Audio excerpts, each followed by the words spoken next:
Back to news. స్థానికులకు శ్రీవారి దర్శనం టోకెన్ల జారీ ప్రక్రియ ప్రారంభించారు. తిరుపతిలోని Mahathi auditorium, Tirumala Balaji Nagar community hall దగ్గర token కౌంటర్లను TTD chairman BR Naidu, TTD EO Shyamala Rao ప్రారంభించారు.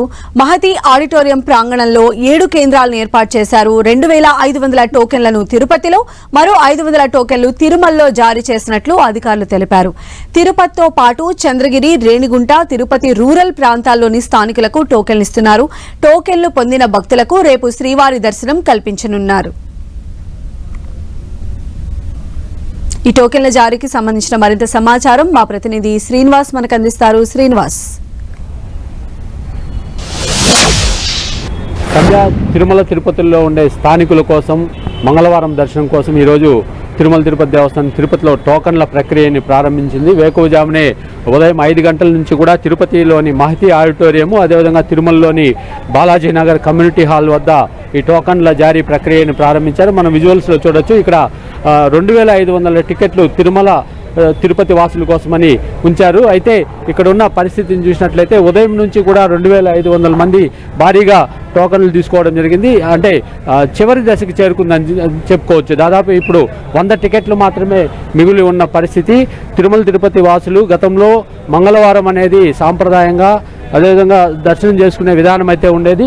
అయితే ఇటీవల కాలంలో గత కొన్ని సంవత్సరాలుగా ఆ విధానాన్ని గత ప్రభుత్వం రద్దు చేసింది. అయితే ఉమ్మడి అంటే ఇప్పుడున్న ఏదైతే ప్రభుత్వం ఉందో టీడీపీ కావచ్చు, అదేవిధంగా జనసేన, వీళ్ళందరూ కూడా మళ్ళీ స్వామివారి దర్శనాన్ని స్థానికులకు పునరుద్ధరించాలని నిర్ణయం తీసుకున్నారు. అయితే ఈ నేపథ్యంలో దాదాపు 3000 టోకన్లను స్థానికుల కోసం కేటాయించారు. స్థానికులందరూ కూడా ఇప్పటికీ టోకన్లు తీసుకోవడం జరిగింది. కొంతమంది స్థానికులు ఉన్నారు, వాళ్ళని అడిగి తీసుకున్నారు. టీటీడీ కల్పించిన ఈ సౌకర్యాన్ని మీరు ఏ రకంగా భావిస్తున్నారు? చాలా బాగున్నదండి. ఇది ఇంతకుముందు ఉండింది, కానీ ఇప్పుడు తాత్కాలికంగా తీసేసి మళ్ళా పునరుద్ధరణ కూటమి ప్రభుత్వం పునరుద్ధరించింది. చాలా మంచి పని. ఇది ఇలాగా జరగాలని అనుకుంటా ఉన్నాం. స్థానిక ఎమ్మెల్యే చొరవతో, స్థానిక బోర్డు నంబరు భానుప్రకాష్ రెడ్డి చర్య వల్ల దీన్ని బాగా డెవలప్ చేస్తూ ఉన్నారు. చాలా మంచి పని. ఇటువంటి భక్తులు రాజకీయాల్లో ఉంటే చాలా డెవలప్ అవుతాయి. హరే కృష్ణ హరే కృష్ణ కృష్ణ కృష్ణ హరే హరే, హరే రామ రామ రామ హరే హరే. తిరుమల మన తిరుపతి నగర వాసులు చేస్తున్న అదృష్టం సార్. టీడీపీ వాళ్ళు చాలా మంచి డిసిషన్ ఇది.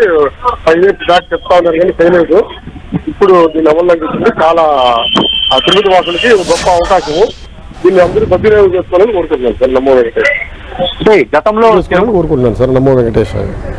గతంలో తిరుమల వాసులు, తిరుపతి వాసులు ఒక హక్కులాగా ప్రతి మంగళవారం కూడా స్వామివారిని దర్శించుకోవడానికి ఆలయానికి వెళ్ళేవాళ్ళు. అయితే గత ప్రభుత్వంలో ఇది పూర్తిగా రద్దయిందని చెప్పుకోవచ్చు. ఆ తర్వాత వచ్చిన ఈ ప్రభుత్వం, కూటమి ప్రభుత్వం దీన్ని మళ్ళీ పునరుద్ధరించింది. ప్రతి నెల కూడా తొలి మంగళవారం రోజున స్థానికులకు దర్శనం కల్పించాలని నిర్ణయం తీసుకోవడం జరిగింది. సంధ్య, అయితే ఈ రోజు నుంచి లాంచ్ చేసిన ఈ టోకెన్ల జారీకి సంబంధించి చాలా హ్యూజ్ రెస్పాన్స్ వచ్చినట్టుగా తెలుస్తోంది. అంటే టోకెన్లన్నీ కూడా with in the hours limited లోనే భక్తులు వాటిని తీసుకున్నట్టుగా కూడా చెప్తూ ఉన్నారు. అయితే నెక్స్ట్ వచ్చేటువంటి కమింగ్ వీక్స్ లో మరి వీటి సంఖ్యను ఏమన్నా పెంచొచ్చా? అసలు ఈ టోకెన్లు తీసుకోవడానికి ఏ ప్రాంతాల వారిని అర్హులుగా చూడొచ్చు అంటారు?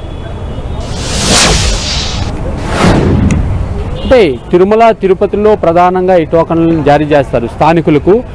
అదేవిధంగా చంద్రగిరి, రేణిగుంట మండల ప్రాంతాల్లోని ప్రజలకు కూడా ఈ అవకాశాన్ని టీటీడీ కల్పించింది. చర్యలు తీసుకుంది. అంటే 3000 మందికి ఇచ్చేటట్లు. అయితే ఇది ఇప్పటికే అయిపోయాయి. మనం చూడొచ్చు విజువల్స్ లో దాదాపుగా 2500 టోకన్లు తిరుపతిలో కేటాయిస్తే ఇప్పుడు 10 కూడా టోకన్ల జారీ పూర్తయింది. ఇంకా కేవలము 50. అయితే భవిష్యత్తులో ఈ టికెట్ల సంఖ్యను మరింత పెంచే దిశగా కూడా టీటీడీ ఆలోచన చేయాల్సింది. వచ్చే పాలక మండలి సమావేశంలో కూడా ఈ రకంగా నిర్ణయం తీసుకోవాల్సింది. కేవలం 3000 టికెట్లు కాస్త సరిపోని పరిస్థితి. అదేవిధంగా తిరుమలలో కూడా కేవలం 500 టికెట్లనే అక్కడున్న స్థానికులకు కేటాయించారు. మొత్తంగా దాదాపుగా 5000 టికెట్లు, కనీసం 5000 టికెట్లు ఉన్నట్లయితే స్థానికులకు అందరికీ కూడా కాస్త స్వామివారిని దర్శించుకునే అవకాశం అయితే ఉండేది. మొత్తంగా చూసినట్లయితే ఇక్కడ దాదాపుగా ఇప్పటికే టికెట్ల జారీ ప్రక్రియ కూడా పూర్తయిపోయింది. మొత్తం 3,000 టికెట్లు కూడా దాదాపుగా పూర్తయ్యాయని చెప్పుకోవచ్చు సంధ్య. దాదాపుగా Right, శ్రీనివాస్. పూర్తయ్యాయని చెప్పుకోవచ్చు సంధ్య. రైట్ శ్రీనివాస్.